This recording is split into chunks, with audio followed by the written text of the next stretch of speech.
Column के बीचों बीच जो दूरी है, जो दूरी रहता है उसके मुताबिक, यानी कि क्लियर स्पैन के मुताबिक कॉलम का जो साइज होना चाहिए वो कितना होना चाहिए, इस वीडियो में हम लोग चर्चा करेंगे। ठीक है, यहाँ पे मैं क्लियर स्पैन लेना चाहूँगा। क्लियर स्पैन मतलब कॉलम का इन टू इन डिस्टेंस, कॉलम का इनसाइड, इधर का कॉलम का इनसाइड और this one and this one, उसका बीचों बीच का जो दूरी होगा उसको हम कहेंगे clear span. Okay, clear span, effective span and overall span क्या होता है, मैं एक दूसरी अलग सा सेपरेट सा डेडिकेटेड वीडियो ला दूंगा।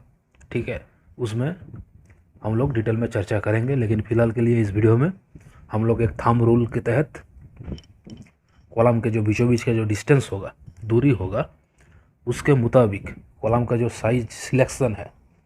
मान लीजिए आप एक बिल्डिंग खड़ा करेंगे,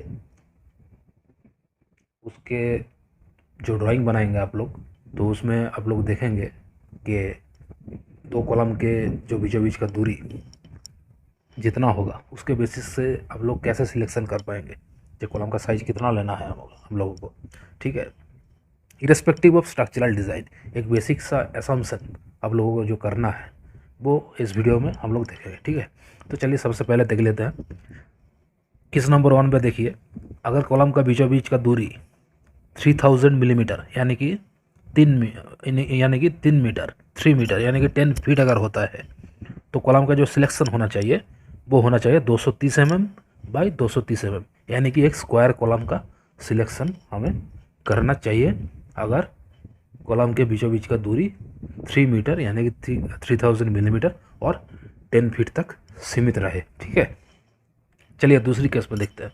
दूसरी केस में अगर कॉलम का बीचों बीच का दूरी 3600 mm यानी कि 3.6 मीटर होता है, यानी कि एपीएस सिस्टम या फिर इंपीरियल सिस्टम में 12 फीट का होता है, तो हम लोगों को कैसे सिलेक्शन करना चाहिए, एक रेक्टेंगुलर कॉलम का सिलेक्शन चयन करना चाहिए। ठीक है, उसका क्या होगा, डायमेंशन 230 mm होगा, उसका लेंथ कितना होगा 360 mm। ओके, उसका लेंथ होगा कॉलम के लिए पहले लेंथ बोला जाता है, उसके बाद विड्थ बोला जाता है। तो लेंथ क्या होगा, लेंथ 230 mm, विड्थ होगा 360 mm, यानी कि 230 बाई 360 के एक रेक्टेंगुलर कॉलम को हम लोग को सिलेक्शन करना चाहिए। ठीक है, उसके बाद देख लेते हैं केस नंबर 3।